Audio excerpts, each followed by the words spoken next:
Test.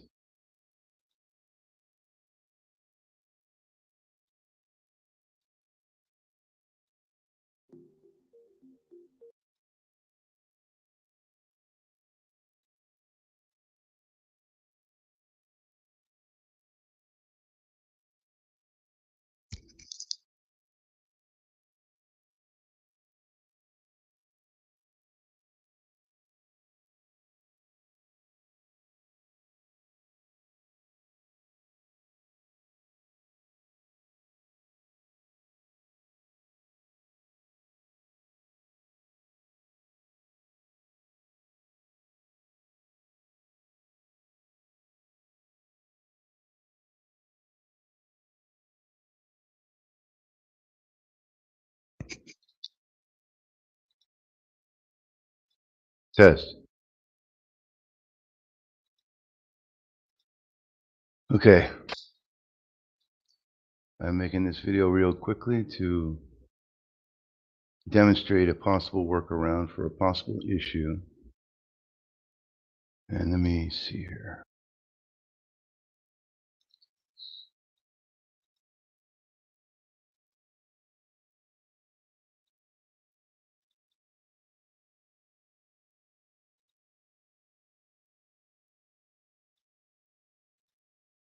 Okay. Let me see here. Okay.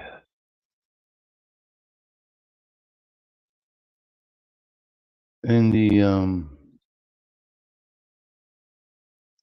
schematic here, I'm using capacitors and a lead acid battery or some type of battery similar to capture the radiant flyback, reverse flyback. But to capture it first with the capacitors. And let me see something. Yeah, so you could see that. And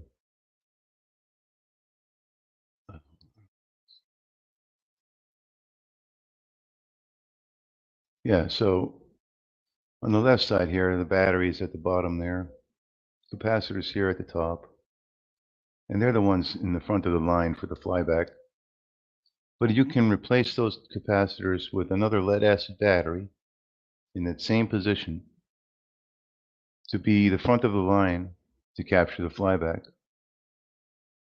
And because there's a second battery below it, I hope you can see the mouse. Let me check this thing.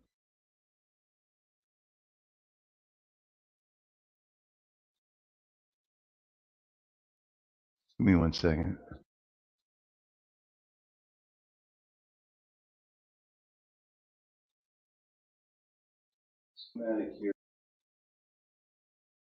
Okay, so you can see my mouse. Okay.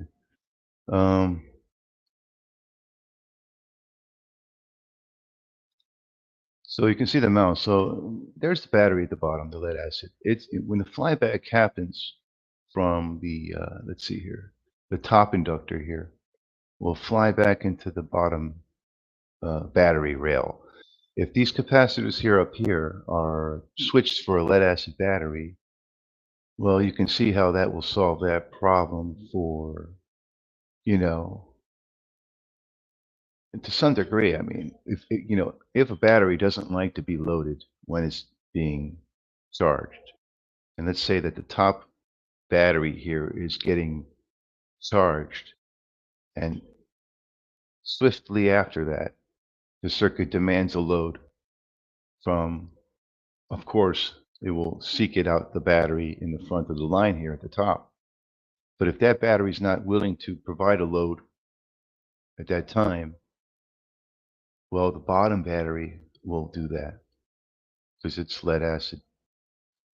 So in a sense, um, it gives you more room to for batteries, the two batteries, to help each other with loading and charging at such a fast rate.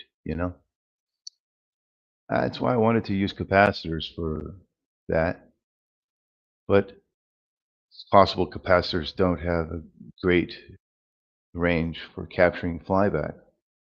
You can also try using a water type battery in this. I mean, with this circuit, you don't have to go with these capacitors or this lead acid battery.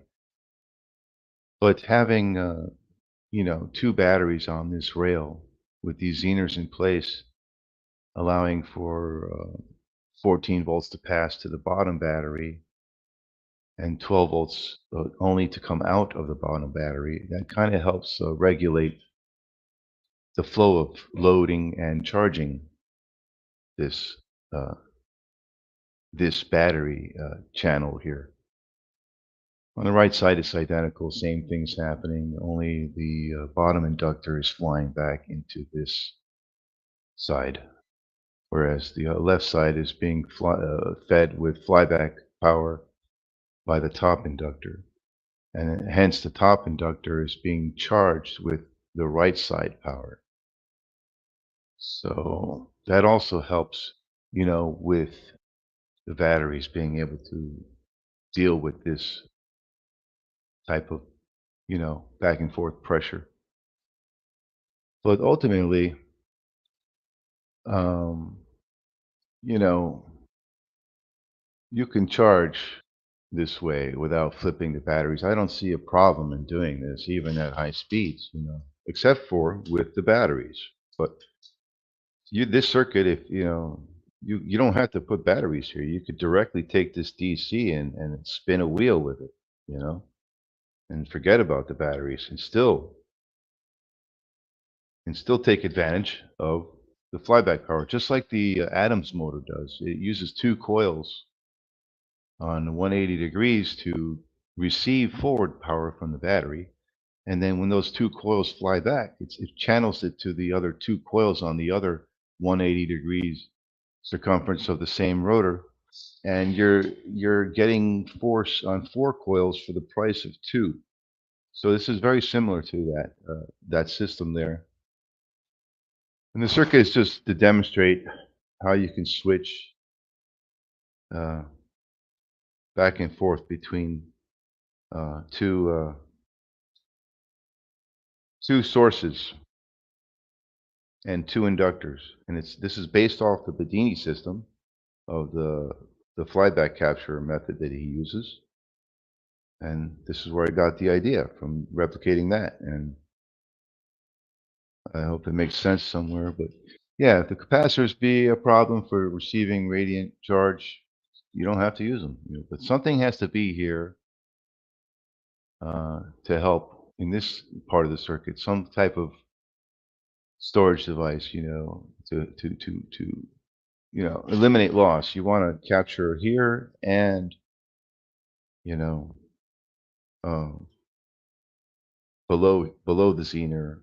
Let 14 volts pass, uh, and let 14 volts pass from the flyback side to not damage overcharge your batteries, and let only 12 volts out through the other zener to load.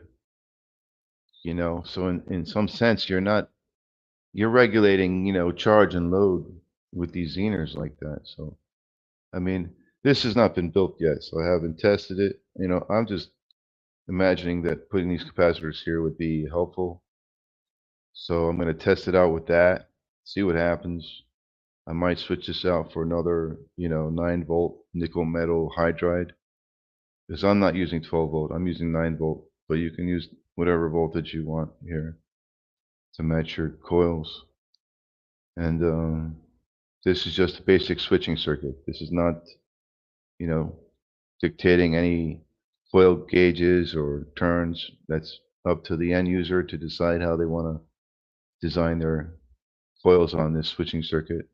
Likewise, it's also intended that these two inductors are to drive a rotor and to utilize both the fields on here. Because that's also, if you don't utilize the poles that these inductors create during the on time, it's considered loss. So, because that's the forward voltage. You want to use that forward voltage pole creation to drive a rotor. And then when it flies back, you want to capture that also, because that would also be lost. You'd be losing energy. So that's a quick video on how to get around possible demands put onto one battery on charging and loading at such a high speed. I figured capacitors would do that. You could even keep these capacitors and also add a third. You can add as many storage devices as you want along this rail in parallel to see what works the best. This is open source and open to be improved upon as well.